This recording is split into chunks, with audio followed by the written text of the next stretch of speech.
दोस्तों, वीडियो का आगाज़ करने से पहले मैं आपको 1-2 बातें बताना चाहता हूँ। पहली बात तो ये कि ये मेरा वीडियो दोबारा री-अपलोड करने का मकसद, ये वीडियो मैं पहले अप्रैल 2023 में अपलोड कर चुका हूँ अपने चैनल पे 3 पार्ट्स में। अब दोबारा री-अपलोड करने का मकसद ये है कि आपको पता है कि आजकल इसराइल-गज़ा वार की वजह से इसराइल और फ़लस्तीन वाला इश्यू आजकल दोबारा खबरों की ज़ीनत बना हुआ है। हर तरफ इस मसले पर बहस हो रही है और लोग इसके मुतल्लिक देख रहे हैं। तो इसलिए यूट्यूब जो पुरानी वीडियोज़ होती हैं, उनको इतना ज़्यादा आगे लोगों को शेयर नहीं करता, लोगों को दिखाता नहीं है। तो इसलिए मैंने ये बेहतर समझा कि मैं दोबारा इस वीडियो को दोबारा जो तीनों पार्ट्स हैं, उनको एक साथ कंबाइन करके दोबारा री-अपलोड कर दूँ। और इसमें मैंने पूरा सब कुछ समझाया हुआ है कि जो आखिर इसराइल-फ़लस्तीन इश्यू है, इसकी हिस्ट्री क्या है, इसकी तारीख़ क्या है, इसकी करंट सिचुएशन क्या है और इसका सॉल्यूशंस क्या हैं जो पेश किए जाते हैं। दोस्तों, एक बात तो ये होगी, दूसरी बात ये है कि ये वीडियो मैंने आपने याद रखना है बात कि ये वीडियो मैंने अप्रैल 2023 में रिकॉर्ड की थी। अभी भी मेरे चैनल पे मौजूद है, आप जाके देख सकते हैं, वो डिफरेंट पार्ट्स हैं। तो उस वक़्त मैंने अपलोड की थी, उस वक़्त जब इसराइली आर्मी जो थी ना, पिछले रमज़ान में भी और उससे पिछले रमज़ान में भी, जब इस मस्जिद अक़सा में घुसी थी, तो उस वाक़ये पे मैंने ये वीडियो बनाई थी। तो ये वीडियो अभी की नहीं है, तो इसलिए अगर कोई बात मैं उस वक़्त की कहूँ तो आप में समझ जाना कि ये वीडियो अप्रैल 2023 की बनी हुई है। तो ये 2 बातें करनी थी। अब आप जो है ना वो वीडियो देख सकते हैं। नाज़रीन इकराम, जब से इंसान ने इस दुनिया पर कदम रखा है, तभी से उसको मुख्तलिफ मसाइल का सामना है। फिर चाहे वो मज़हब की बुनियाद पर हों, नस्ल की बुनियाद पर हों या रंग की बुनियाद पर हों। आज ऐसे ही हम एक मसले पे बात करने लगे हैं जो पिछले 70 साल से दुनिया का एक बहुत बड़ा मसला है और आपने लाज़मी कहीं सुना होगा। वो है जी पैलेस्टाइन-इज़राइल कॉन्फ्लिक्ट। आज हम इस मसले पे बात करने लगे हैं जी। इसका पहले पूरा देखेंगे बैकग्राउंड और आपको इस पूरा इसका दिखाएँगे कि ये इश्यू है क्या। तो चलते हैं जी वीडियो की तरफ। आदाब आज़म जी, मैं उम्मीद करता हूँ आप सब खैर-खैरियत से होंगे और ठीक-ठाक होंगे। आपके रोज़े भी अच्छे गुज़र रहे होंगे। दोस्तों, पिछले 1-2 रमज़ान से जो है ना, ये एक इश्यू चल रहा है जो फ़लस्तीन का और इसराइल का। वैसे तो ये इश्यू खबरों में चलता ही रहता है।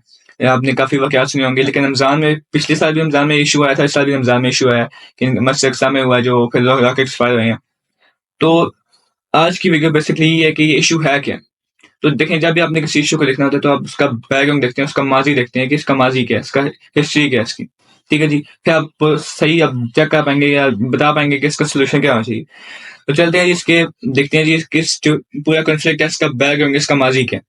तो ये बात शुरू होती है कि 2000 साल पहले 2000 ईयर्स अगो, जब हज़रत ईसा की पैदाइश हुई है, जो आपको पता है कि अल्लाह का एक मुअज्ज़ा है। हज़रत ईसा की पैदाइश अल्लाह का मुअज्ज़ा वो क्या है कि आप बाप के बगैर पैदा हुए थे, आपकी वालिदा थी हज़रत मरियम। अब बात यूँ है कि उस वक़्त यहूदी थे, एक मतलब यहूदी था और दूसरे थे ना वो ये ईसाई थे। ईसाई तो हज़रत ईसा की पैदाइश के बाद जब हज़रत ईसा ने दावा नबूवत किया उसके बाद आए हैं, लेकिन उससे पहले थे यहूदी। यहूदी जो थे ना, उन्होंने नऊज़ुबिल्लाह इल्ज़ाम लगाया था हज़रत मरियम पे कि ये जो मौज़ानी है, ये नऊज़ुबिल्लाह हज़रत ईसा जो है ना बाप के बगैर पैदा नहीं हुए। उन्होंने कुछ मीन के हज़रत मरियम पे गलत इल्ज़ाम लगाया था। ठीक है जी? तो एक एक इल्ज़ाम ये था। दूसरा ये, जबकि आपको पता होगा कि जो इस्लाम तो ये है, जो मौक़िफ़ इस्लाम का मौक़िफ़ ये है कि ईसा को जो है ना, अब ये पता है कि यहूदी दुश्मन थे, वो चाहते थे कि ईसा को जो है हम सूली पे टिकाएँ। लेकिन इस्लाम का मौक़िफ़ ये है कि उनको सूली पर नहीं टिकाया गया था, उनको अल्लाह ने पहले आसमान पे बिठा दिया था, उनका एक हमशक्ल था टिकाया गया। लेकिन सैय्यद का मौक़िफ़ ये है कि उनको सूली पे टिकाया गया, लेकिन वो वापस आएँगे। जो हमारा मौक़िफ़ है, वो वापस आएँगे क़यामत से पहले।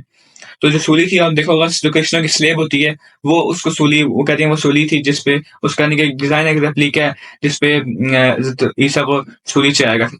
ठीक है जी? अब वो चढ़ाया था यहूदियों ने।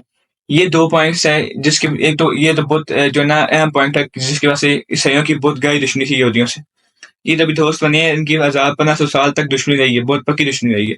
जहाँ जब भी रोमन एम्पायर, जो मुख्तलिफ जो एम्पायर थी इनकी, जो क्रिश्चियनों की, इन्होंने बहुत मारा है यहूदियों को। इनकी कोई दुश्मनी थी।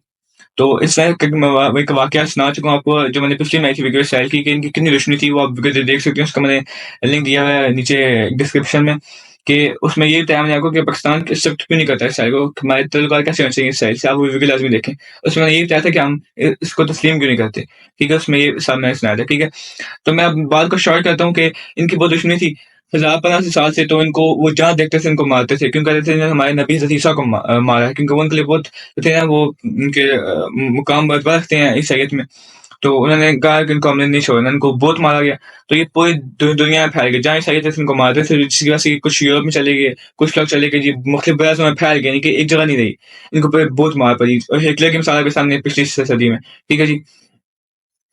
अब जब इनको बहुत मार पड़ी तो 18वीं सदी में आके एक बंदे ने सॉरी, जब वो ऑस्ट्रिया और हंगरी का कोई था बंदा, उसने किया कि थ्योडोर हेrzl नाम का था बंदा वो, उसने कहा कि हम जो सब कौम के सब जो कौमें हैं उनके अपने एक मुल्क हैं, ठीक है जी, सब उसमें सुकून से रहते हैं। हम जो है यहूदी 1000 साल से मार खा रहे हैं, और देखा जाए तो पिछले 1500 साल में जिस कौम ने सबसे ज़्यादा मार खाई है मज़हब की बुनियाद पर, वो यहूदी कौम ही है। ठीक है जी। तो उसने कहा जी हम मार खा रहे हैं, पूरी दुनिया में हम बिखरे हुए हैं, हमारा कोई मुल्क नहीं है, तो हमारा एक मुल्क होना चाहिए। उसने एक तहरीक शुरू कर दी जिसे कहते हैं ज़ायनिज़्म, ठीक है जी, आप बड़ी मशहूर आपने सुना होगा। इसमें एक जो अहम मोड़ तब आया जब 1915 में जब एक जंग शुरू हुई, वर्ल्ड वार 1 जो शुरू की थी ब्रिटिश ने सल्तनत उस्मानिया के खिलाफ। ठीक है जी। अब मैं आपको एक बात क्लियर कर दूं कि आप ये सुनोगे कि मुसलमानों और काफिरों की जंगें होती थी आपस में, उसके लिए मुसलमान जंग इसलिए करते थे, सुना था कि ताकि वो मजीद जमीन का हिस्सा लें, उस पर अल्लाह के निज़ाम नाफिज करें। ठीक है जी। लेकिन मुसलमानों की आपस में जंगें हुई हैं, क्यों? एक मुसलमान जो थे, समझो मैं एग्जांपल दूं कि कुछ लोग मुसलमान उगते थे अरब से और कुछ उगते थे ईरान से। वो कहते थे, ईरान के लोग कहते थे कि हम जो है ना, हमें ही हक है कि हम जो है ना पूरी दुनिया पे हुकूमत करें, हम इस्लाम के खलीफा हों, हम इस्लाम के रिप्रेजेंटेटिव हों। जो अरब लोग होते थे वो कहते थे हम खलीफा हों, हमारी खिलाफत हो पूरी दुनिया पे, हम इस्लाम के रिप्रेजेंटेटिव हैं। तो आपस में जंग करते थे। तो सल्तनत उस्मानिया के अंदर भी पूरा अरब का पूरा एरिया था। सऊदी अरब के जो भी सऊदी अरब है और कतर, बहरीन, ये सब लोग थे ना, फ़लस्तीन, ये सब उस वक़्त सल्तनत उस्मानिया के अंडर थे। ठीक है जी। जब ब्रिटिश ने जंग करा था, तो अब जो सऊदी अरब के लोग थे, मेरे ख़्याल से मक्का के मदीना के हेड हुसैन नाम का, उसने ख़त लिखा ब्रिटिश को, फिर आपस में गए, ख़त काफ़ी एक्सचेंज हुए, इन शॉर्ट इनका एक मर्डर हो गया। इसमें अरबों ने इनसे मर्डर किया ब्रिटिश से कि हम आपके साथ देंगे, इस जंग में हम बगावत करेंगे, आपने हमें इसके बदले एक ज़मीन देनी है अरब की सारी, जिस पे हम, उनका ख़ौफ था कि हम ग्रेटर अरब बनाएँगे, सीरिया से लेके यमन तक, ठीक है? ये उनका ख्वाब था जिसकी वजह से उन्होंने मर्डर किया ब्रिटिश से। ब्रिटिश ने इनसे भी मर्डर किया, पीछे मर्डर किया यहूदियों से। तो क्यों? ताकि उनका अमेरिका एक तो उनको सपोर्ट करे, और दूसरा कि अमेरिका की पॉलिटिक्स में वो अपना थोड़ा इंटरफेरेंस कर पाएँ, और उनका थोड़ा वो अमेरिका की पॉलिटिक्स में, क्योंकि वहाँ पे ज़्यादा ज्यूइश थे। तो उन्होंने यहूदियों से मर्डर किया कि हम तुम्हें फ़लस्तीन में बात करेंगे। अब यहूदी सिर्फ़ फ़लस्तीन में क्यों आए थे? क्योंकि फ़लस्तीन की ज़मीन उनके लिए बहुत मुकद्दस है, ख़ासकर जेरूसलम का एरिया उनके लिए बहुत मुकद्दस एरिया है। इसलिए वो चाहते थे कि हम फ़लस्तीन में ही आएँ। ठीक है जी। इन शॉर्ट ये कि तीसरा मैदान इन्होंने था किया फ्रांस से, जो उसका अपना एक साथी था जो जंग था ब्रिटिश के साथ जो जंग करा था। उससे मजा किया कि जब हम जंग जीत जाएंगे, जो ये हम जीत जाएंगे, आधा तुम्हें देंगे, आधा हम खुद लेंगे। ठीक है जी। तो जब जंग खत्म होगी, ना उसने ब्रिटिश ने मैदा पूरा किया, जो जीव से उनसे मैदा पूरा किया, ना पूरा किया अरब के साथ। उसने आधा एरिया फ्रांस को दिया, आधा खुद लिया, जिसमें वो जेरूसलम वाला एरिया भी सारा आता था, और सारा जो फलस्तीन का एरिया था वो भी सारा आता था। वो आया जी ब्रिटिश के हिस्से में। जब ब्रिटिश यहाँ पे आया, तो मैं आपको पहले बताया कि बहुत ज़्यादा मार खा रहे थे यहूदी। यहाँ पर ज़्यादा बात है, अरब ने कहा हमें ज़मीन दो। यहूदी 18वीं सदी में यहूदियों की बहुत मैस माइग्रेशन हुई थी यहाँ पे फ़लस्तीन में। उस वक़्त कितना कॉन्फ्लिक्ट नहीं हुए थे उसकी वजह से, क्योंकि उस वक़्त नई बात है, क्योंकि ना इसराइल की फ़ौज थी, इसराइल बस आके रह रहे थे यहूदी यहाँ पे, तो इसलिए उनके कोई आपस में इतने मसला नहीं होता उस वक़्त। लेकिन जब उनको मज़ीद मार पड़ी, हिटलर ने मारा, आपको पता होगा पिछली सदी में हिटलर ने इनको बहुत मारा। जब वहाँ से उनको मार पड़ी थी, तो ये जर्मनी से बाहर निकले थे। जब बाहर निकले, मुख्तलिफ मुल्कों में फैले हैं, सबसे ज़्यादा ये आए थे फ़लस्तीन में, क्योंकि इस वक़्त एक तहरीक चल रही थी कि फ़लस्तीन में सारी यहूदियों को हम घर बनाएँगे, मुल्क बनाएँगे। सारे फ़लस्तीन आए, तो ब्रिटिश ने उनको रोका कि फ़लस्तीन ना हो। तो ज्यूज़ ने एहतजाज किया, और अपनी जो थी ना तहरीक, उसको और ज़ोर से चलाया, यानी कि और उसको तेज़ किया कि हमें अपना मुल्क दो। और फिर अरबों ने कहा कि हमसे हमारा वादा पूरा करो, ये ज़मीन हमें दो। ब्रिटिश ने कहा जी मैं जा रहा हूँ, तुम अपने मसले खुद हल करो। ब्रिटिश वहाँ से निकल गया। इन शॉर्ट ये हुआ कि 1948 में यूएन ने इनका मसाल किया। यूएन ने ये किया कि 55% एरिया दे दिया उसने जी इसराइल को, और 45% दे दिया उसने पैलेस्टाइन को। इससे क्या होता है, यूएन प्लान, जो लोग आज तक कहते हैं कि यूएन प्लान के मुताबिक आप हल करें, उसमें ये था कि यूएन प्लान के मुताबिक ये है कि जो उसने एरिया दिया था उसके मुताबिक आप करें। ठीक है, ये यूएन प्लान था कि उसने 55% एरिया दिया था इसराइल को, यानी कि उसने दो मुल्क थे बना दिया, आपस में दो मुल्क बन गए। इसे यूएन प्लान कहते हैं। तो जब ये प्लान बन गया, उसके बाद इसराइल चंद मुल्कों में से है, जिनमें से पाकिस्तान भी आई, जिसपे बनते सारी जंग मुसलत कर दी गई थी। और इसराइल, आप इमेजिन करिए, इतना छोटा सा इसराइल था, उस पर 5 अरब 6 अरब मुल्कों ने एक साथ अटैक किया। तो यहूदियों ने उसको कहा था कि, जो उनका लीडर था, उसने कहा था यार अगर आखिरी चांस है, अगर आप चाहते हो बचना, अगर आप चाहते हो कि अगले 1000 साल मार ना खाओ, तो भी आप पूरी जो ना अपनी सर की बाजी लगाओ। और तो उसकी वजह से उन्होंने फिर पूरे जोश जज्बे से जंग लड़ी, और वो आप हैरान होंगे कि वो जंग जीत भी गए अल्लाह के खिलाफ। 5-6 ममालिक एक साथ ला रहे थे और छोटे से इसराइल के खिलाफ, जिसमें अभी फौज भी नहीं थी अपनी। तो 1948 की जंग वो जीत गए, जिसके बाद काफ़ी इलाके उन्होंने फतह भी कर ली जो फ़लस्तीन को दिए थे यूएन ने 1948 में, और 1949 में उन्होंने काफ़ी इलाके फतह कर लिए।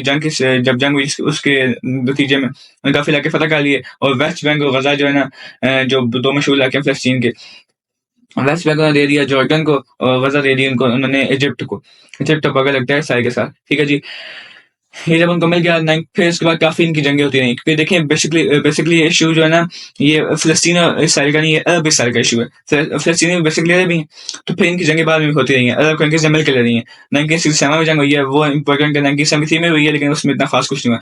1967 में क्या हुआ, जंग हुई है, उसमें इसराइल ने पूरे फ़लस्तीन पे कब्ज़ा कर लिया, पूरे वेस्ट बैंक, गज़ा, और कुछ इजिप्ट का था पेनिनसुला, उसको भी सारा कब्ज़ा कर लिया। 1967 में ये हुआ जी। 1967 में उसने पूरा कब्ज़ा कर लिया, पूरे फ़लस्तीन पे कब्ज़ा, ठीक है जी। वो प्लान सब खत्म, फ़लस्तीन का नामो-निशान मिटा दिया। 1967 की बात हो रही है, जब जंग हुई थी।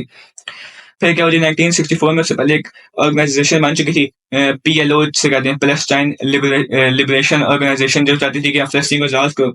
वो शुरू में तो थी ना, वो एक जो वो असला लेके आए थे, वो कहते थे हम असले के तौर पे आज़ाद करेंगे अपना मुल्क, जिसकी वजह से उनको टेररिस्ट भी कहा गया। लेकिन बाद में उनको 1974 में यूएन ने भी मान लिया, और सबने यूएन ने मान लिया कि ये वाक़ई इस फ़लस्तीनियों के रिप्रेजेंटेटिव हैं। फिर बाद में उन्होंने भी अपना मौक़िफ़ थोड़ा नरम किया, और फिर वो असले से उन्होंने असले के बगैर जो कोशिश की फ़लस्तीन को आज़ाद कराने की। तो इन शॉर्ट 1979 में इजिप्ट था, वो उन अरब कंट्रीज़ में आता है ना, तो इजिप्ट ने भी जंग लड़ी, जंग थी लड़ी इसराइल के खिलाफ। अब उसने दोस्ती करना चाहिए। 1979 में पीस टॉक्स हुए फ़लस्तीन के और इजिप्ट के और इसराइल के प्राइम मिनिस्टर के दरमियान, और उनके पीस टॉक्स हुए, जिसमें इजिप्ट ने कहा कि इजिप्ट ने एक तो तस्लीम किया, इजिप्ट पहला अरब कंट्रीज़ ने तस्लीम किया था इसराइल को, और दूसरा ये किया इजिप्ट ने कि हमारे साथ पीस टॉक्स किए कि हमारे जंग नहीं करेंगे, जो आज तक चल रहा है, ठीक है? उससे इजिप्ट बहुत खुश भी है। और इजिप्ट ने क्या किया, फिर दूसरा ये किया था कि उन्होंने जो इसराइल ने जो था 1967 में कब्जा किया जो इजिप्ट के एरिया पे, वो उसको वापस कर दिया इजिप्ट को, आप ले लें। जिसकी वजह से जब ये मामला हुआ, तो जो इजिप्ट का प्राइम मिनिस्टर था, उसको 2 साल बाद फौजी परेड में 2 साल बाद अपने उसके फौजी ने मार दिया था कि तुमने क्यों, इसराइल वाले वो थोड़े सख्त लोग थे, तुमने क्यों मारा किया है यहूदियों से, ये तो दुश्मन है हमारे। जिसकी वजह से आपको पता है क्या लोग होते हैं, इन्होंने और अपने इजिप्ट के प्राइम मिनिस्टर को मार दिया, तुमने मारा क्यों था। लेकिन वो मारा आज तक कायम है, और इजिप्ट की दोस्ती भी है, और आज तक इसराइल को मानता है इजिप्ट। ये इनकी पीस टॉक्स हुई थी, जिसकी वजह से जो है ना इजिप्ट का और इसराइल का इशू हल हुआ। इजिप्ट का जो था ना एरिया जो लिया था वो, और मैं आपको बताया पहले कि 1967 की जंग में उसने फ़लस्तीन का सारा कब्जा कर लिया था। अब 1967 से लेकर 1980 तक उसने वहाँ पे अपनी काफ़ी सेटलमेंट्स कर ली थी, काफ़ी उन्होंने अपनी कॉलोनीज़ बना ली थी वहाँ पे, काफ़ी उन्होंने पापा अपना पूरा शहर आबाद कर लिए थे। जो 2020 के मुताबिक 6 से 7 साढ़े 7 लाख लोग वहाँ आबाद हो चुके हैं अभी तक, जो फ़लस्तीन का एरिया था, वेस्ट बैंक। गज़ा में तो इतना कुछ नहीं कर पाए, लेकिन वेस्ट बैंक में उन्होंने बहुत लोग आबाद किए थे। अब 1980 आ चुका था, 1979 में पीस हो चुके थे इजिप्ट से, 1980 आ चुका था। अब जो बाकी कहानी है कि 1992 में एक ऐसा उनका प्राइम मिनिस्टर आया, यिट्ज़ाक राबिक नाम था, शायद मैं गलत प्रोनाउंस कर रहा हूँ ये, लेकिन नाम उसका ही था यिट्ज़ाक राबिक। वो एक बहुत अच्छा प्राइम मिनिस्टर था, उन्होंने पीएलओ को तस्लीम किया, पीएलओ ने इसराइल को तस्लीम किया। इन दोनों ने तस्लीम किया कि हाँ, एक मुल्क है, इसराइल ने तस्लीम किया, हाँ, पीएलओ जो है अच्छा एक ऑर्गेनाइजेशन है। और जो उसका प्राइम मिनिस्टर था, उसका बहुत अहम रोल था। प्राइम मिनिस्टर ने कहा समझाया अपनी यहूदियों को, देखो वो अपना हक मांग रहे हैं, उनको भी एक मुल्क चाहिए, तो हमें उनको मुल्क देना चाहिए। अब इंशाल्लाह अब हम आपको बताएँगे कि ऐसा क्या हुआ कि यहूदियों ने अपने प्राइम मिनिस्टर को खुद मार दिया। 2 साल बाद यहूदियों ने अपने प्राइम मिनिस्टर को खुद क्यों मार दिया? यहूदियों ने क्यों मार दिया अपने प्राइम मिनिस्टर को? दूसरी बात ये कि 1993 में वो कौन-सी मीटिंग हुई थी, जिसमें फ़लस्तीन और जो इसराइल थे इतने करीब आ गए थे कि दोनों ने एक-दूसरे को तस्लीम करने का और एक-दूसरे को ज़मीन देने का कहा था कि हम तस्लीम कर देंगे, ये आपका मुल्क, ये आपका मुल्क। दोनों को एक-दूसरे को मुल्क मानने का और तस्लीम करने का फैसला कर लिया था। ये कौन-सी मीटिंग हुई थी? ये क्या, इसका क्या था? और क्यों उनको नोबेल प्राइज़ दिया गया था, दोनों प्राइम मिनिस्टर को, इसराइल के और पीएलओ के प्राइम मिनिस्टर को क्यों, जो फ़लस्तीन के प्राइम मिनिस्टर को क्यों दिया गया था नोबेल प्राइज़? ये सब कुछ हम आपको बताएँगे इंशाल्लाह जी अगली वीडियो में। मैंने आपको बताया जिसके 3 पार्ट्स हैं वीडियो के। पहले में ये आपको मैंने इसका बताया बैकग्राउंड, अगले में इंशाल्लाह आपको हम बताएँगे कि करंट सिचुएशन क्या है, और आखिरी वीडियो में बताएँगे कि इसका सॉल्यूशन क्या है। ठीक है जी? आज की वीडियो थी, इसमें आपको थोड़ा बैकग्राउंड बताया इसका माज़ी क्या है, इसकी हिस्ट्री क्या है। ठीक है जी? दोस्तों, क्या वजह बनी कि 1995 में यहूदियों ने खुद ही अपने इसराइल के प्राइम मिनिस्टर को मार डाला, और 1993 में होने वाले तारीखी ओस्लो अकॉर्ड्स क्या थे, और उसमें क्या कुछ तय हुआ? आज की हम इस वीडियो में जो इसराइल और पैलेस्टाइन कॉन्फ्लिक्ट का पार्ट 2 है, इसमें हम ये सब कुछ देखेंगे और जानेंगे। तो चलते हैं जी वीडियो की तरफ। आदाब हाज़िर जी, मैं उम्मीद करता हूँ सब खैरियत से होंगे और ठीक-ठाक होंगे और आगे जी हम एक जो है ना इसराइल पैलेस्टाइन कॉन्फ्लिक्ट की जो हम वीडियोज़ बना रहे हैं उसके पार्ट 2 की तरफ आज की वीडियो में हम जो है 1980 से जो बाद के हालात हैं जो मौजूदा हालात हैं वो डिस्कस करेंगे। अगर आपने पिछली वीडियो नहीं देखी इसमें पार्ट 1 में मैंने पिछले पूरे 1000 साल की हिस्ट्री उसका पूरा बैकग्राउंड बताया था और जो पिछले किसमें बना वो फिर जंगें किसमें हुई वो सब कुछ बताया था मैंने। तो अगर आपने वो नहीं देखी तो वो जाके देख लें और मैंने एक और भी बनाई थी वीडियो इससे पहले जब वो टेयर हुई थी पाकिस्तान और इसराइल के दरमियान तो उसमें बनाई थी मैंने वीडियो कि इस पे मेरा क्या मौक़िफ़ है और हम पाकिस्तान इसराइल को तस्लीम क्यों नहीं करता। तो वो वीडियो लाज़मी देख लें आप, उन दोनों के लिंक मैंने डिस्क्रिप्शन में दिए हैं। ठीक है जी? अब चलते हैं जी आज की वीडियो की तरफ जो जिसमें मैं आपको 1980 के से आगे के हालात बताऊँगा। ठीक है जी?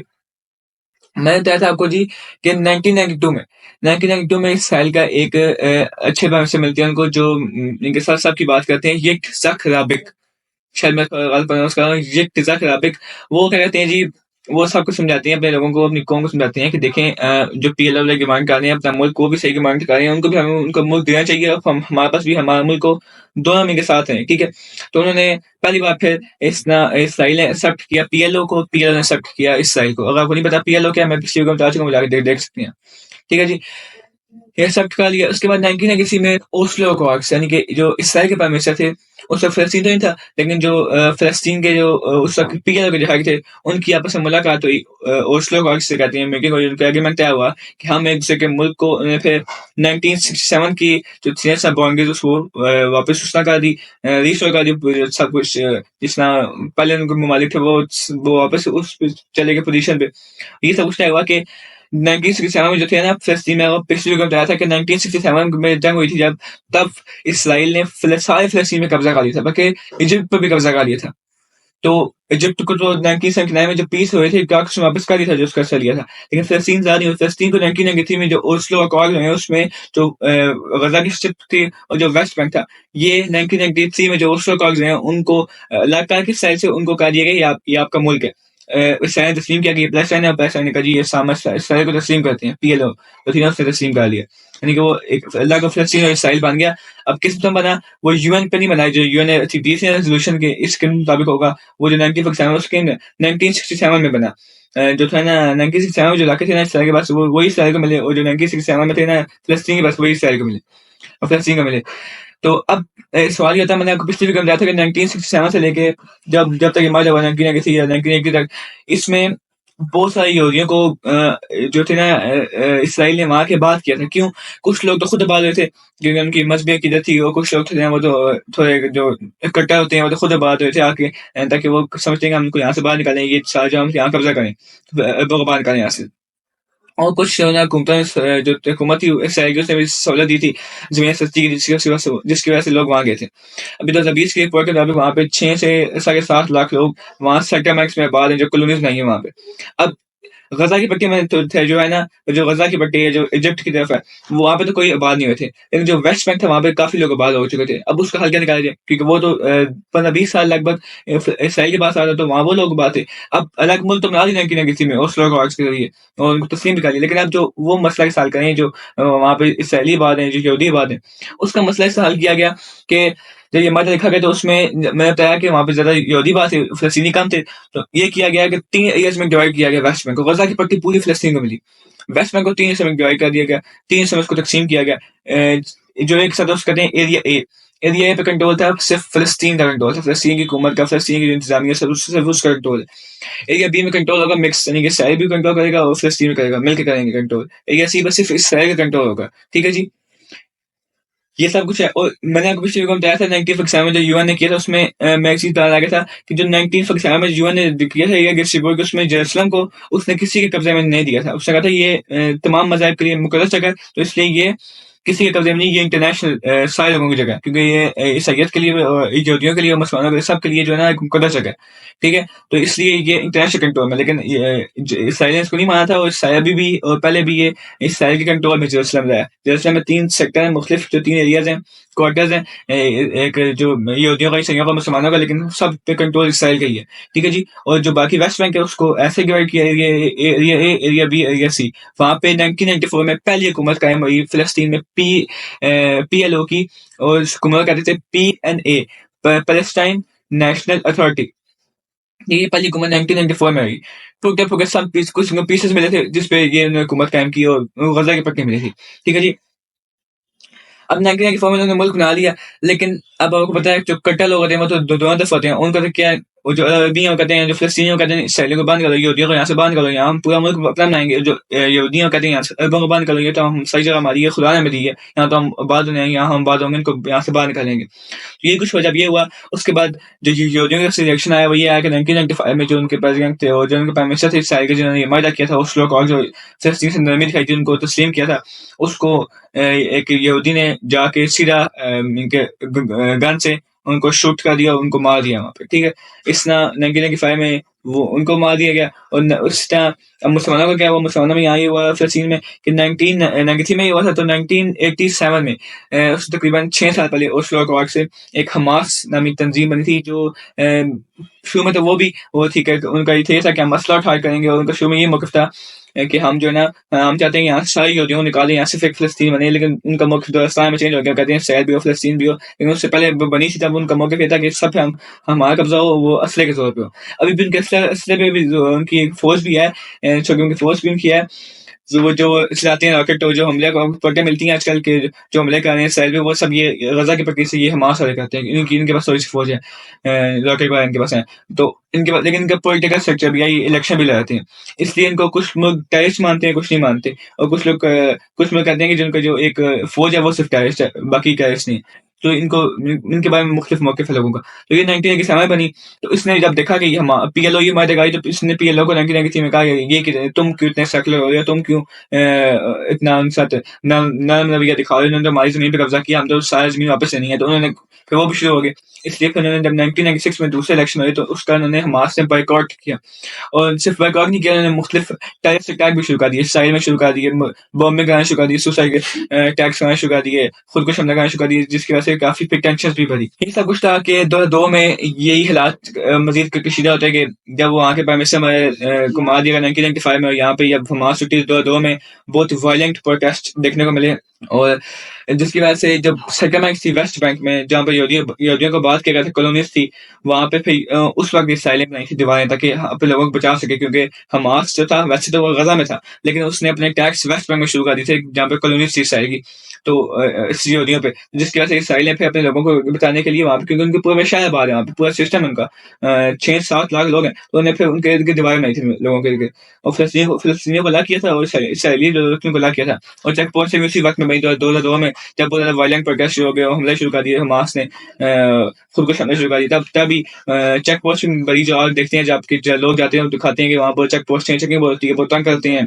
उसके बाद फिर बहुत सख्त चेकिंग है, उसके बाद जो दीवारें बनी है वे सब उसी दौर में बनी।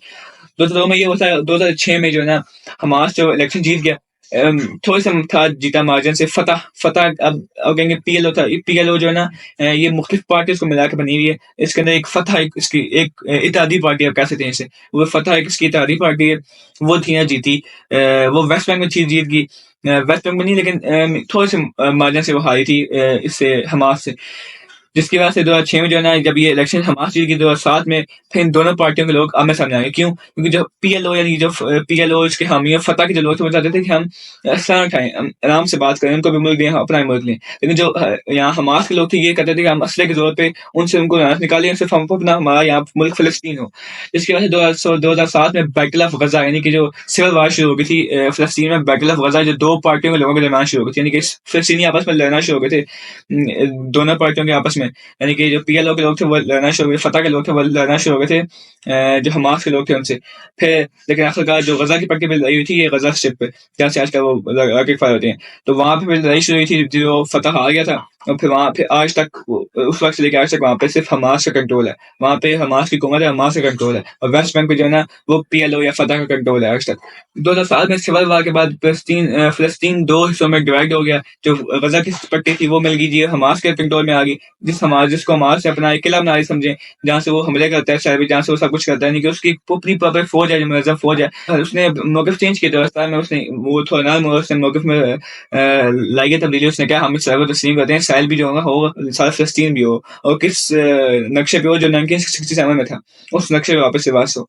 ठीक है, तो अब हमें अपना मुल्क दिया जाए, वो भी अपना मुल्क लें। अब वो इस बात पे उनका ये मौक़िफ़ थोड़ा नरम हुआ। पहले कहते थे कि इनको निकाल दें यहाँ से, ठीक है जी। तो अब फ़लस्तीन जो है ना, फ़लस्तीन वो डिवाइड हो गया था ना 2007 में। जो गज़ा की पट्टी है वो हमास के पास चली गई। अब पीएलओ का आज तक कंट्रोल है वहाँ पे वेस्ट बैंक पे, ठीक है? तो ये जो है ना, ये आज तक हालात है। आज भी अभी भी जो होता है ये होता है कि वेस्ट बैंक में जो है ना, वहाँ पे आपको इतनी खबरें नहीं मिलेंगी कि वहाँ पे कोई हमले हो गए, या फिर वहाँ पे कोई प्रोटेस्ट हो गई, या वहाँ पे कोई लोगों ने मारा। जो मेन चीज़ होती है वो होती है, जो डॉक्टर्स मेनली फाइट कहते हैं, इसराइली फौज तो कभी कभी वेस्ट बैंक में भी कुछ करती है, यानी कि गलत चीजें करती है, मारती है, लेकिन जो हम मेन हमले होते हैं फलस्तीनियों की तरफ से इसराइल पे, वो होते हैं वेस्ट, जो गजा की पट्टी है हमास करती है, क्योंकि हमास को सपोर्ट भी ईरान वगैरह की वो लोगों से सपोर्ट करते हैं, जिसकी वजह से वही लोग सिर्फ रॉकेट उनके पास वो जो मारते हैं। कुछ कुछ निशान नहीं आते, वो इसराइल के जो लोग जो रॉकेट्स होते हैं वो किसी को वो कहते हैं तो जाके अटैक नहीं करते, क्योंकि उनका आयरन डोम सिस्टम बहुत फिट है, जो एयर डिफेंस का सिस्टम है उनका आयरन डोम, वो उनको नेचुरली मार देता है हवा में। लेकिन वो जो भी रॉकेट मारते हैं हवा में, कम से कम वो जो होते हैं वो सिर्फ गजा की पट्टी से हमास वाले मारते हैं, ठीक है? बाकी जो वेस्ट बैंक में जब वहाँ पे इतनी कशीदगी नहीं होती, वहाँ जो वहाँ से रिपोर्टें भी इतनी नहीं आती, वहाँ पे सिर्फ इसराइल की फौज कभी कभी पंगे करती है।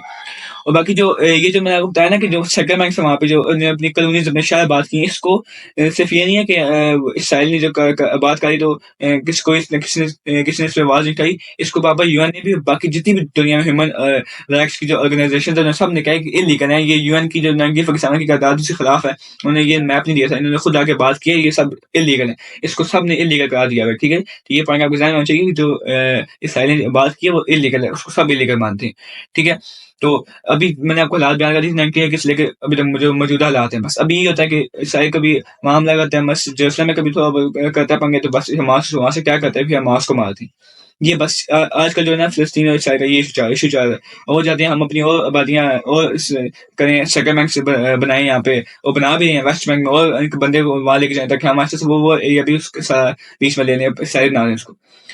अब जो मैंने पूरी कहानी आपको बयान की है, पार्ट 1 नहीं देखा वो देख लें, और ये पार्ट 2 में सब कुछ मैंने बयान किया है। अब इसका जो निकलना है कंक्लूजन, वो निकालना है कि अब ठीक है जी, सब कुछ हो गया, जो हो रहा है वो भी अब इसका हल क्या निकलेगा? इसका हल क्या कोई दुनिया ने आज तक उसको हल दिया है? 70 साल हो गए हैं, कोई ना कोई हल किसी ने दिया होगा ना, या ये हल निकालो, ये हल निकालो। कोई ना कोई इसका हल क्या निकल सकता है? और मेरी नज़र में इसका हल बेहतर क्या है? जो दुनिया में 4 हल पेश किए गए हैं, 0 state solution, 1 state solution, 2 state solution और 3 स्टेट सॉल्यूशन। ये क्या है?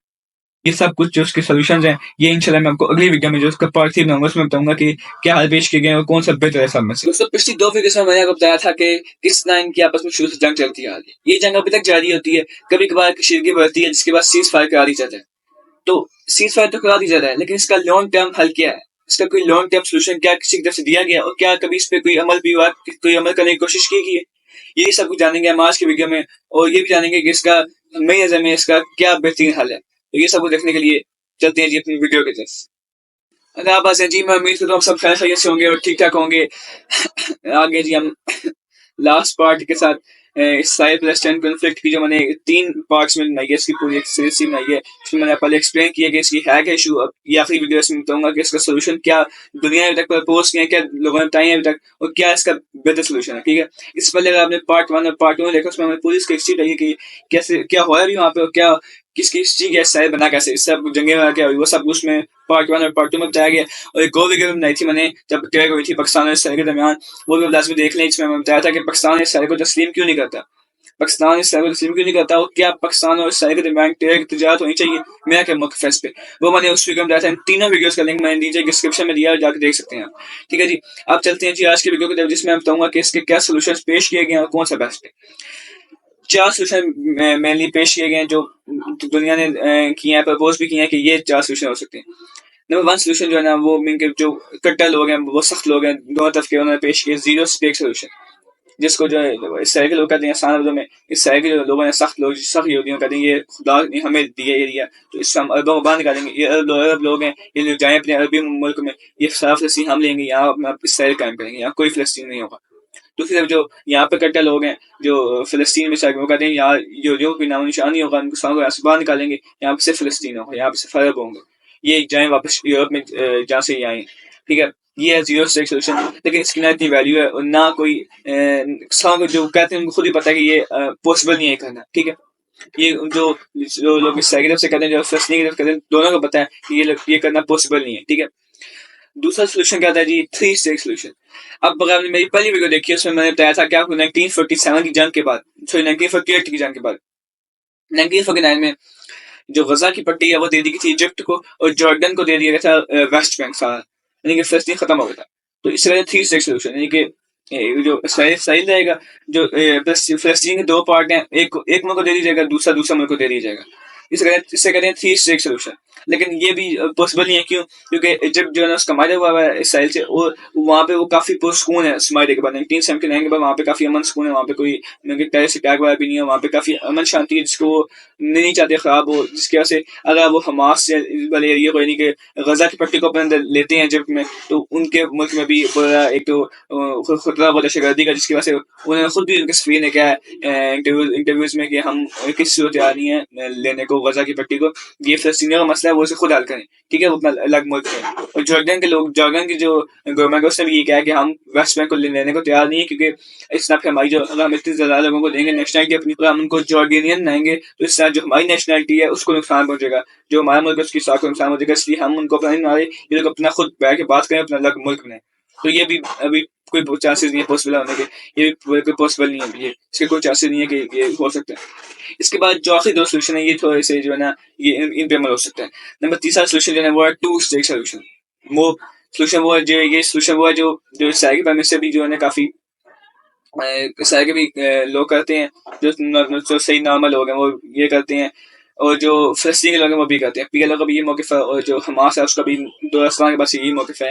वो क्या है जी, 2 स्टेट सोल्यूशन, ये कि इसराइल को इसराइल बना दिया जाए अलग मुल्क, और फलस्तीन को फलस्तीन अलग मुल्क बना दिया जाए, ठीक है, इसराइल उसमें इंटरफेयर ना करे, फलस्तीन को अलग मुल्क बना दिया जाए। और किस उसके प्रोग्रेस कैसा किए जाए, उसके प्रोग्रेस ऐसा किए जाए जो 1967 में थे। मैं पिछले वीडियो में बता चुका हूँ, 1967 में जो उसके प्रोग्रेस थे, वेस्ट बैंक और गजा की पट्टी पूरी फलस्तीन के पास थी, वो सब उनको दे दिया वापस। इसराइल अपना मुल्क में रहे और फलस्तीन अपना मुल्क बना के उसको चलाए, दोनों अपने अपने मुल्क में खुश हैं, ठीक है जी।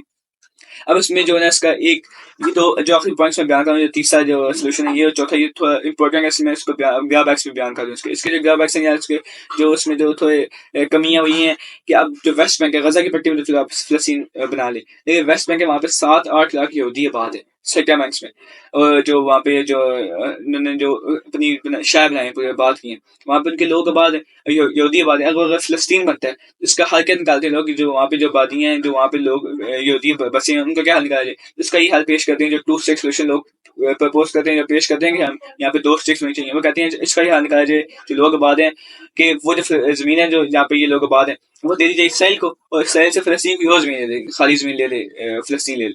और दूसरा ये पेश करते हैं कि जो वहाँ पे लोग हैं ना, जो इसराइल के लोग वहाँ पे रह रहे हैं, यहूदी यहाँ पे रह रहे हैं, जो वेस्ट बैंक में, उनको ड्यूअल नेशनलशिप सिटीजनशिप दे दी जाए, इनको दोनों मुल्कों की जो है ना वो दे दी जाए, ड्यूअल सिटीजनशिप दे दी जाए, दोनों मुल्कों की उनको, यानी कि उनको उनके पास दोनों मुल्कों का वो नेशनलिटी हो, यानी कि वो इसराइली भी हो, फलस्तीनी भी हो। फिर उनके पास उनका जो दिल करता है वो उस मुल्क में जाकर रह सकते हैं, चाहे वो इसराइल में रहना चाहते हैं या फलस्तीन में रहना चाहते हैं। लेकिन इसका एक मसला है, मसला ये है कि अगर यूं करेंगे तो फिर फलस्तीन में जो यहूदी हैं वो माइनॉरिटीज में आ जाएंगे, और ये बात याद रखिए, जो रियल इसराइल है, जो जिसको सबने माना है, वो जो इसराइल है, उस इसराइल में भी 20% 20 से 25% जो है वो अरब आबाद है, वो कुछ अरब यहूदी हैं, अरब मुसलमान भी हैं, वहाँ पे काफी मुसलमान भी आबाद हैं इसराइल में। तो वो लोग हैं, फिर इस तरह वो वहाँ माइनॉरिटीज में, यहाँ पे ये यहूदी माइनॉरिटीज में, किसी भी तरफ थोड़ी सी कुछ चंगाई लगी, कोई यहाँ से कोई फसाद, दंगे फसाद शुरू हुए, तो दोनों मालिक में टेंशन बढ़ेंगी, दोनों मालिक में वही चीज होगी जो भी हो रही है।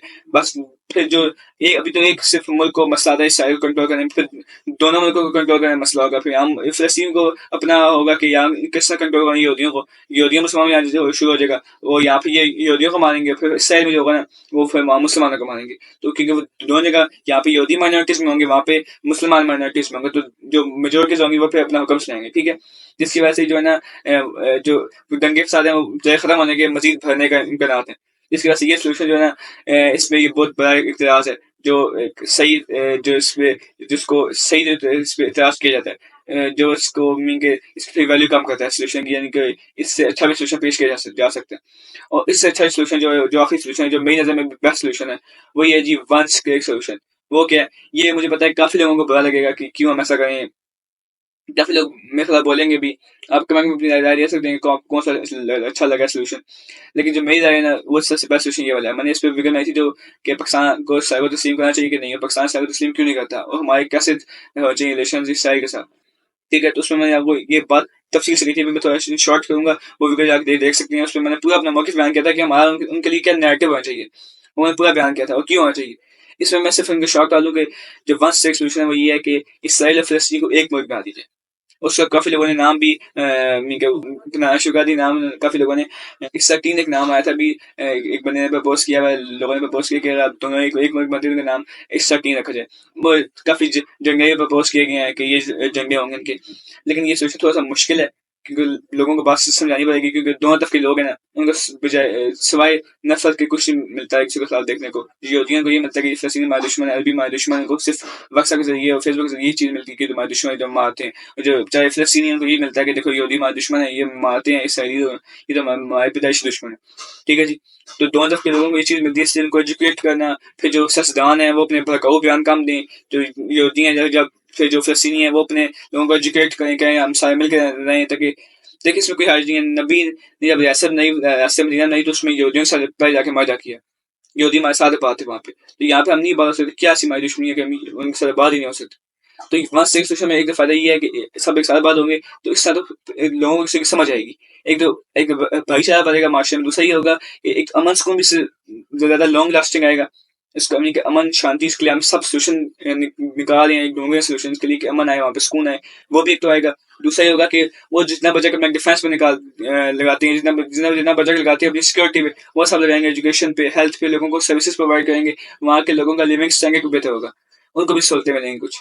ठीक है जी, तो इस ना जो वन स्टेट सोल्यूशन है कि दोनों को एक कर दिया जाए, वो एक सर्कुलर करके इसमें मसला ये है। अब जो ज्यूश लोग हैं वो काफ़ी जो ज्यूज हैं वो उसको सपोर्ट करते हैं, कहते हैं बनना चाहिए, जब मुसलमान भी करते हैं। लेकिन मसला ये जो ज्यूश लोग हैं वो कहते हैं बनेगी ना वन स्टेट, वो बनेगी ज्यूश वन स्टेट।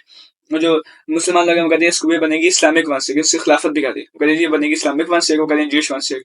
अब इसमें मैंने इसका एक दो ड्रॉबैक्स हैं। ड्रॉबैक्स ये है कि दोनों तरफ के लोग कहते हैं जी हम अपनी बनाएंगे, ज्यूश वन स्टेट बनाएंगे, वो कहते हैं हम जो है ना अपनी इस्लामिक वन स्टेट बनाएंगे। एक दूसरे की एक ड्रॉबैक है कि दोनों राजी नहीं होते, वो कहते हैं जी हम अपने अपने मजहबों की बनाएंगे वन स्टेट, जिसमें हमारा मजहब लागू होगा, हम अपनी सब कुछ करेंगे। और दूसरा ड्रॉबैक ये है कि अगर ये किसी एक मजहब की या फिर किसी ने इस्लामिक वन स्टेट मांगी या फिर ज्यूश वन स्टेट मांगी तो दूसरे लोग फिर माइनॉरिटीज में आ जाएंगे। और इसमें एक दूसरा जो इसका मेन ड्रॉबैक ये है कि इसना दोनों कौमों को फियर है, खासकर जो खौफ जो है ना वो फ़लस्तीन लोगों को काफ़ी है कि इसना फिर हमें जो है ना हक कम मिलेगा, हमें जो बड़ी पोस्टों में जगह नहीं मिलेगी, हमें जो है ना हुकूमत में जगह नहीं मिलेगी, हमें जो एडमिनिस्ट्रेशन है उसमें जगह नहीं मिलेगी, हमें जो है ना सही नुमाइंदगी हमें सही नहीं मिलेगी, हमें हकूक सही नहीं मिलेंगे जब अगर एक होगा तो, क्योंकि वो यहूदी हैं, वो जो अपने लोग हैं उनको फेवर करेंगे, हमें जो है ना हमें हकूक सही नहीं मिलेंगे। यानी सिर्फ ये कोई इतना स्ट्रॉन्ग जो है ना इसका वो नहीं है, कोई ये पॉइंट नहीं है, क्योंकि ये सिर्फ खौफ पे जो है ना इसकी बुनियाद है। लाजमी ऐसा करेंगे। दुनिया में कई मुल्क हैं जो सेकुलर हैं, वो चल रहे हैं, वो ऑस्ट्रेलिया, यूके, अमेरिका, जो ये फ्रांस, यूरोपियन मालिक, यहाँ पे कनाडा, यहाँ सब मुसलमान रहते हैं, अच्छे भले रहते हैं, खुशबाश रह रहे हैं, वो कोई तंग नहीं कर रहा, रह रहे हैं वो भी। तो यहाँ पे भी देखिए प्यार मोहब्बत से बात करेंगे तो वो सब जो है ना आपसे रहेंगे। क्यों? अगर आप किसी को प्यार से करेंगे तो वो उसको पाल कुत्ते ने काटा, वो आपको मारेगा आगे से आके। ठीक है, तो इस ना ये सिर्फ खौफ पे बात है, इसका जो गैप है वो सिर्फ खौफ है बस। जो ये खौफ करके पैदा पाकिस्तान इंडिया अल्लाह की कहते हैं कि ये मुसलमान खत्म हो जाएंगे, हिंदू खत्म हो जाएंगे, आज तक कोई खत्म नहीं हुआ। ये बस खौफ फैला के ना ये एक चाल है दुश्मन की होती है कि एक दूसरे में खौफ पैदा करो ताकि दोनों कौमें करीब ना आ सके आपस कभी। इस तरह कई मुल्क हैं जो आपस में रह रहे हैं लेकिन वो दुश्मनी है। अब इसकी एग्जांपल है जो एक कनाडा, कनाडा में इंग्लिश स्पीकिंग लोग और फ्रेंच स्पीकिंग लोग जो हैं उनकी आपस में बनती है, वो आपस में जाने दुश्मन है एक दूसरे के, लेकिन फिर भी फ्रांस कनाडा एक मुल्क होकर रह रहे हैं, कनाडा तक याफ्ता मुल्क है। बेल्जियम में भी दो जमानों की आपस में बहुत सख्त लड़ाई है लेकिन वो एक मुल्क होकर रह रहे हैं। इन मुल्कों को कहते हैं बाई नेशनल कंट्रीज, यानी कि इसमें दो मुख्तलिफ कौमों के लोग हैं, दो मुख्तलिफ जो तहजीबें मुख्तलिफ हैं, जो भी चीज़ मुख्तलिफ है वो लोग एक साथ एक मुल्क में रह रहे हैं, उन्हें कहते हैं बाई नेशनल कंट्रीज। और दुनिया में ऐसे कई ममालिक हैं वो रह रहे हैं, उनको हकूक भी मिल रहे हैं तो ही तो रह रहे हैं वो लोग। तो इस ना थोड़ा कंप्रोमाइज करके चलें, ये इस्तिकलाल को ख़त्म करें। दुनिया बहुत तरक्की कर चुकी है, अगर आपको हुकूमत दी जाए तो आप जाके वास आएंगे अपनी। ठीक है, तो इससे ये एक लॉन्ग लास्टिंग सोल्यूशन, इसका सबसे बड़ा फायदा ये कि एक तो इस अमन सुकून आएगा और फिर एक जिम्मेदारी आ जाएगी। फिर ये कोई ये नहीं आ सकेगा वो कार है वो कार कहेंगे या एक जो हुकूमत बैठा उसकी जिम्मेदारी है, तो सब उसके अंदर आता है। एक जो जिम्मेदारी आ जाएगी जो हुकूमत बैठा हुआ उसको फिर किसी को जा सकता है कि फ़लस्तीनी मस्ती गए थे, ये सैली मस्ती गए थे, क्योंकि एक ही मुल्क होगा किस कौन मस्ती गया था। ठीक है, तो फिर जो फ़लस्तीनी होंगे उनकी जो हिफाजत होगी वो भी जो उस वक्त की हुकूमत होगी उनके ज़िम्मे आएगी। ठीक है, अगर नहीं करेगी तो फिर जो बड़ी ह्यूमन ऑर्गेनाइजेशन है वो उनके खिलाफ एक्शन लेंगी। ठीक है, तो इस तरह ये एक थोड़ा लॉन्ग लास्टिंग सोल्यूशन है। दूसरा इसका ये फायदा है कि इससे जो है ना एक अमन सुकून भी आएगा, दूसरा पैसा ही बचेगा और फिर लोगों के खिलाफ बेबू पे ज़्यादा पैसा लगेगा। मेरी नज़र में जो मेरे ओपिनियन में ये ज़्यादा बेस्ट सोल्यूशन है। और मैंने मजीद एक्सप्लेनेशन भी दी थी अपनी उस वीडियो में जो मैंने डिस्क्रिप्शन में लिंक दिया हुआ है कि वो जो थी कि हमारे तजारती तल्लुकात कैसे होने चाहिए इस साइड से, वो वीडियो लाजमी देखें आप। उसका पार्ट 1 और पार्ट 2 भी लाजमी देखें ताकि आपको पूरी समझ आए कि इसका हिस्ट्री बैकग्राउंड और इसका सोल्यूशन में जो मैं बताया वो क्या है। ठीक है जी, तो ये आज हमारी जो है ना पूरी खत्म होगी इसराइल पैलेस्टाइन कॉन्फ्लिक्ट पे, जो हमने 3 बनाई है पार्ट्स और एक लेक्चर बनाई थी वीडियो मैंने। तो बेसिकली हर साल इशू आता है तो मैं सोचा कि इसको एक बार इस इशू को पूरा अच्छी तरह गैस करके ना जो उसके पॉइंट्स हैं, इसकी हिस्ट्री और उसके सॉल्यूशंस वो मैं बता दूं, क्योंकि हर साल देखें लाजमी नहीं हम यूज़ करें इस पे वीडियोस बनाते हैं। हर साल एक ही मसला आता है। मैं आपको बता दिया मार्स की तरफ से रॉकेट्स आते हैं, यहाँ पे ये वेस्टर्न कुछ मस्ती करते हैं, वहाँ से वो रॉकेट्स मारते हैं, फिर जी जाके मारते हैं गजा की पट्टी पे बमबारी करते हैं। बस सेम इशू होता है। बस हर की तरफ जाएं, हर मैंने आपको बता दी क्या हाल है, मसला मैं बता दी क्या मसला है। अब हर साल हम वीडियो बनाने से अच्छा है कि मैंने इस इशू को एक बार खत्म कर दिया। ठीक है जी, तो मैं उम्मीद करता हूँ हमारी सीरीज अच्छी लगी होगी। आपने कमेंट्स में लाजिम जानना है कि आपको कौन सा सोल्यूशन बेस्ट लगता है इसका, कि क्या इसका हल होना चाहिए, या आपके नजर में कोई और हल है तो वो भी आप लाजिम नीचे कमेंट्स में बताएं। ठीक है जी, तो मैंने अपनी को पूरी कोशिश की है कि मैं आपको एक एक फैक्ट बताऊँ जो पिछले 2 पार्ट्स उसमें भी, इसमें भी कोशिश की है कि मैं आपको जो सही फैक्ट्स हैं वो बताऊँ। जो अगर कोई गलती से कोई जाने जाने में हमसे मेरे से गलती हो गई है तो अल्लाह से दुआ है वो माफ़ फरमाए, और बाकी जो मैंने सही बात कही है अल्लाह से दुआ है वो आपके दिल में मुनासिब फरमाए, और जो कोई गलत बात होगी उसको अल्लाह माफ़ फरमाए। और मैं उम्मीद करता हूँ कि जो मैंने बात की होगी वो आपको समझ भी आई होगी, और आपको हमारी वीडियो अच्छी लगी होगी। जो मैंने 3-4 बनाई वीडियो इसको लाजमी अपने दोस्तों और अहबाब में शेयर करें ताकि इन्फॉर्मेशन मजीद लोगों तक फैले, ताकि ज़्यादा लोग एजुकेटेड हों। उसकी पाकिस्तान में बहुत ज़रूरत है। तो ये वीडियो ज़्यादा लोगों तक फैलाएं, और अगर आपको हमारी वीडियो अच्छी लगी है तो उसको लाइक भी लाजमी करें, और हमारे चैनल को सब्सक्राइब कर दें और घंटी के बटन दबा दें ताकि आपको मजीद नई वीडियोस मिल सकें। कि हमारे चैनल पे आपको एजुकेशनल वीडियोस भी मिलेंगी, ब्लॉग्स भी मिलेंगे, कहीं जाते हैं घूमने फिरने उसके ब्लॉग्स भी मिलेंगे आपको। एजुकेशनल जो मैं टेक्निकल स्किल्स पे काम करता हूँ, जो मैं अपनी वेबसाइट पे काम कर, जो मुख्तलिफ चीज़ों पे काम करता हूँ कंप्यूटर पे, वो भी उस तरह की वीडियोस आपको मिलेंगी देखने को इंशाल्लाह। ठीक है जी, तो इसके लिए हमारे चैनल को सब्सक्राइब कर दें। मिलते हैं आपसे अगली वीडियो में, तब तक के लिए अल्लाह हाफिज़।